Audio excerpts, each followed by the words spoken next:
Hello and welcome to the Kids Story Room. We'd like to say thank you to all of our loyal listeners for supporting us. You're all wonderful. And also to welcome those of you who've just tuned in. We hope that you are enjoying our stories. Today's story is written and narrated by Dale March, and it's about a boy called King. We hope you enjoy.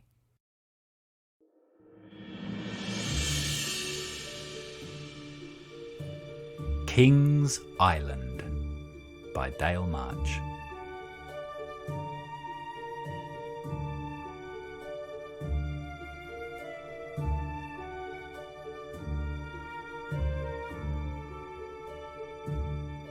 On a grey mountain island lived a boy who called himself King. He could not remember ever having a different name.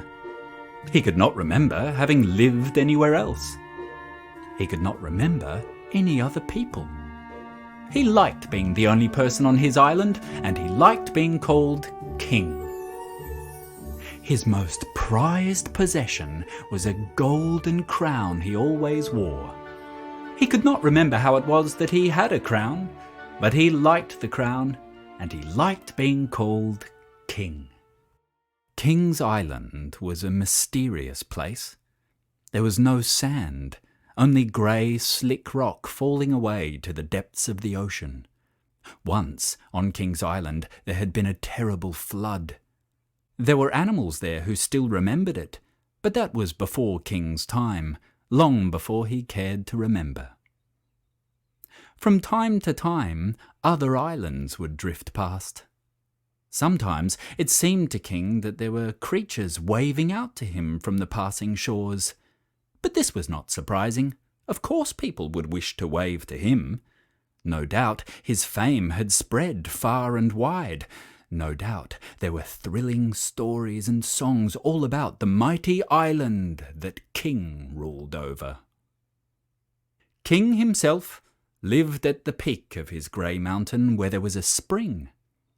He had trained 4 of the fiercest lions to guard the spring for him, and all the other animals on the island trembled when they heard King and his lions yawn in the morning. "He's waking up. What will we have to do today?" murmured the meerkats. "What will he make us collect?" whispered the turtles. "What will he make us catch?" grumbled the goannas. "What will he make us clean?" moaned the lemurs. "Yesterday," a small voice chimed in, "he made us fish for minnows. We are possums. We can't catch fish." A rumble came from the lions, and after a great slurp from his morning coconut juice, King addressed them with unusual enthusiasm. "Today, animals of my island, I have a most mighty plan to reveal to you all. You have seen how the dwellers of other lands salute me as they float by. You all know the power of my famousness. You have seen how I have tamed the fiercest lions, how I bring water to those who obey my orders with gladful hearts. The time has come to create a castle worthy of my great worthiness. Here, at the top of Grey Mountain, we will build a monument that will be seen for miles around.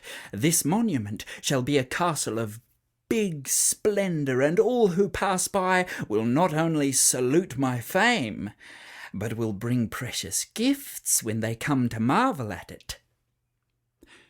King looked down at all the puzzled and terrified faces around him. "I know," he continued, "you will be asking yourselves, what will we build this castle from? There are no stones on this land, no forests, no lime for mortar, no steel for nails. All these you will collect. You will travel far and wide to find the finest trees and the flattest stones to build my masterwork." The animals looked at one another, shocked baffled, uncertain if what they were hearing could really be true. King went on to lay out his instructions for the task at hand. The lizards, and other animals who crept close to the ground, were put in charge of collecting the stones for the castle. The climbing creatures were expected to gather the wood, and the birds were sent off in all directions to find nails and lime. The animals searched long and far for the materials for King's castle. They passed through tall green grass valleys. They scaled mountains so high their fur froze. They padded over deserts that took weeks to cross. When they met other animals on their journeys, King's creatures were always puzzled when the other animals said they had not heard of Great Grey Mountain, that they had never heard of a boy called King.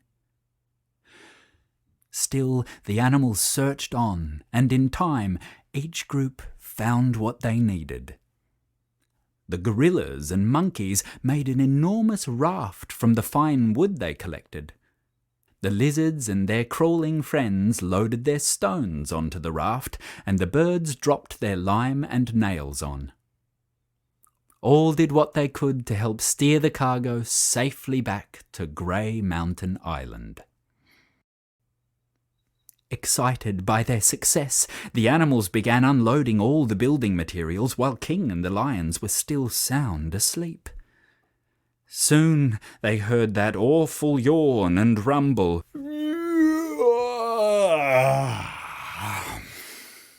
As soon as King saw the animals labouring away, he scoffed. "Is that all you could find? Do you think this is enough to build the great castle that is worthy of my fame? Go again and find twice as many stones as this, twice as much timber."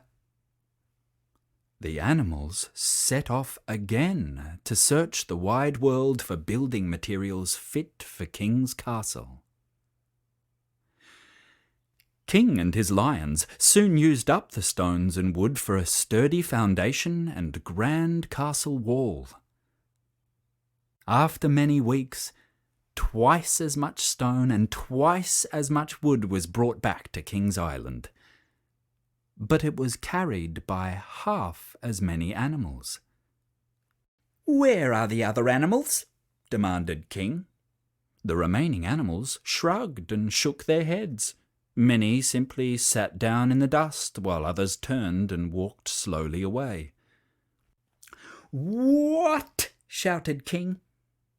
"Did they get lost? Have they drowned? Where are they?" None of the animals answered. Annoyed at the animals' silence, but too excited to really care, King and his lions immediately set about planning the castle's grand hall.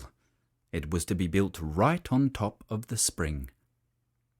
Day after day, the lions sent the animals to labour in the hot sun, shaping and stacking the rocks, mixing the mortar and fixing the beams. But day after day, there were less animals to send to work. Soon there wasn't one wombat to carry stones. 6 possums would be sent to carry a single stone, and the lions were having to do more and more work just to make satisfactory progress. King was clearly growing impatient. "Where is everyone?" he would grumble, striding about the island, making sure even the smallest creatures were busy with something. "Where are they all hiding?" But they weren't hiding, and they weren't coming back. After many tiring days and nights, the castle was finished. King held a lavish feast to celebrate the completion of his castle. It was a feast at a table for 5. Only King and the 4 lions were invited. The few remaining other animals struggled to rest, while King and his 4 guests cheered and sang long into the night. It was deep into the star-bright night that King stumbled out in a frenzy of feeling. "Animals!" he called out over the island. "Get up! Get up now! I've had the most perfect idea. I will need a tower, of course, for my castle. A tower with a flag, so that all those who admire me and are searching for Grey Mountain Island in order to see me and marvel at my realm can find my castle more easily. Get up! Go out and bring me more stones, more wood. Animals? Animals!" Staggering to all corners of his island, King could not find an animal in sight. Every last one of them was gone. Puzzled and steaming, King returned to his castle and stamped the lions awake where they lay snoring and full of feast. "Get up, you lazy brutes," he grumbled. "All the other animals are gone, disappeared. You must go out and find me the wood and stone for my tower. Now! Go!" The lions set off into the starlit night to search the wide world for the materials for King's tower.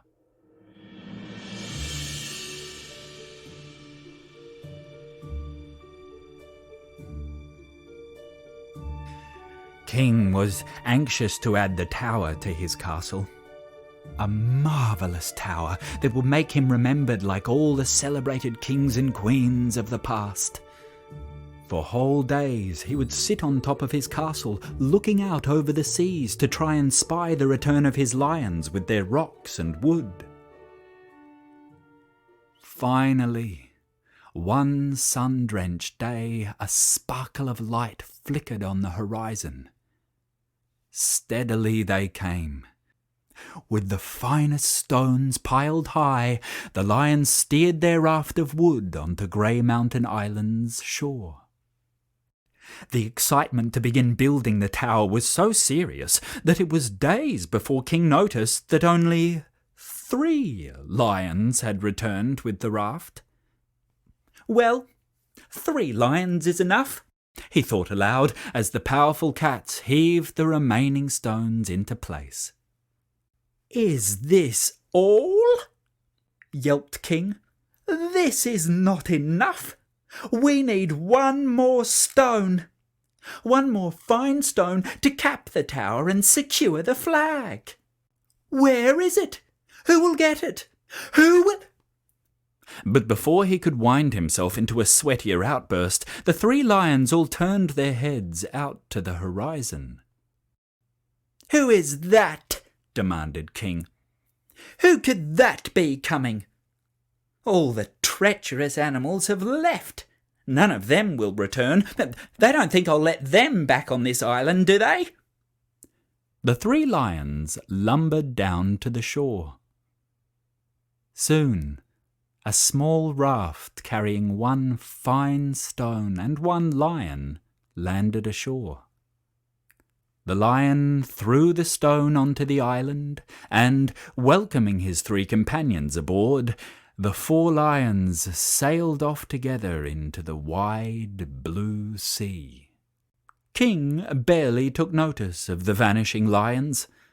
After adjusting his crown, he lugged the fine stone up to the castle and heaved it step by step to the top of the tower. With one last strain of will, he dropped the stone in place to complete his masterwork. The very moment the stone landed in place, a monstrous rumble sounded from deep in the island. King staggered. He almost fell from the tower. It was as though the whole castle was shuddering. Perhaps he, King, had worked too hard these past weeks and was wobbly with exhaustion. Another rumble sounded. This time the whole castle shook. King slid into the tower and bumped all the way down the steps into the grand hall right at the centre of the castle. He was scrambling to his feet, clutching the crown which had fallen from his head, when the ground beneath him shook like thunder, and a great geyser of water shot up from the spring, lifting king and crown clear into the sky. Up and up the water carried him until he was thrown out to sea. He hit the water with a loud slap and clambered onto a piece of wood that had loosed itself from the lion's raft. Shaking the water from his hair and eyes, King turned back to see his crumbling castle. King had never seen his island from the ocean before, and now as he watched, not only did he see his marvellous castle collapsing to dust, but the whole island was sinking into the sea, and with a final blast of water from the spring, King's Island plunged into the blue, taking his castle with it. King took a huge breath and was about to let out a tremendous roar of terror when, just next to where his island had sunk, there came, leaping out of the water, an enormous whale. The water streamed from its smooth grey skin in glistening sheets, and the last remaining stones of King's Tower tumbled off its back. You have never seen eyes so bulging with disbelief as King's were now.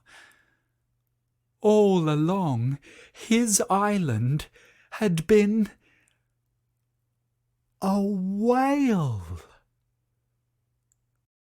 The majestic creature soon sank again into the sea and was seen no more.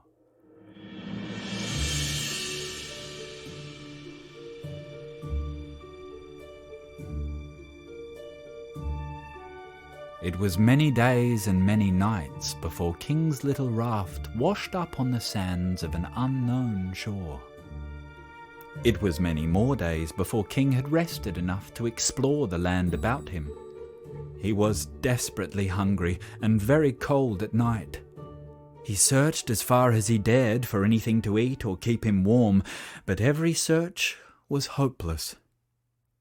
All he had was his crown, and that was quite useless now. There was no one to order around and get him food. No one to build him a castle, not even a tent. Sometimes, when he woke in the night, he felt sure that someone was watching him, but he could never know in the darkness.